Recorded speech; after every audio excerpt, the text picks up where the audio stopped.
আইপিএলে কেকেআরের হয়ে সর্বাধিক উইকেট নিয়েছেন কে? তাহলে চলুন দেখে নেওয়া যাক আইপিএল এর ইতিহাসে কলকাতা নাইট রাইডার্সের হয়ে সবচেয়ে বেশি উইকেট নেওয়া বোলার কারা। নাম্বার 5, উমেশ যাদব। উমেশ যাদব কেকেআরের হয়ে 67টি ম্যাচ খেলে তিনি নিয়েছেন 65টি উইকেট। তার বেস্ট বোলিং ফিগার 23 রানে 4 উইকেট। নাম্বার 4, পীয়ূষ চাওলা। চাওলা কেকেআরের হয়ে 80 ম্যাচে মোট নিয়েছেন 71টি উইকেট। তার বেস্ট বোলিং ফিগার 32 রানে 4 উইকেট। নাম্বার 3, বরুণ চক্রবর্তী। কেকেআরের মিস্ট্রি স্পিনার বরুণ চক্রবর্তী এখনো পর্যন্ত 84 ম্যাচ খেলে 99টি উইকেট নিয়ে এই তালিকার তৃতীয় স্থানে আছেন। তার বেস্ট বোলিং ফিগার হলো 20 রানে 5 wicket. Number 2, Andre Rasel.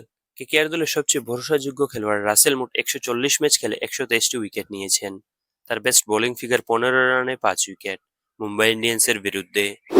Number 1, Sunil Narayan. কেকেআরের সবচেয়ে সেরা খেলোয়াড় নারায়ণ এখনো পর্যন্ত 190 ম্যাচ খেলে 193 উইকেট নিয়ে এই তালিকার সবার উপরে রয়েছেন।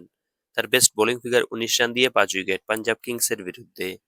নারায়ণ কেকেআরের হয়ে শুধু সর্বাধিক উইকেটে নেননি, তিনি দলের সবচেয়ে সফল বোলারদের মধ্যে একজন হিসেবেও বিবেচিত।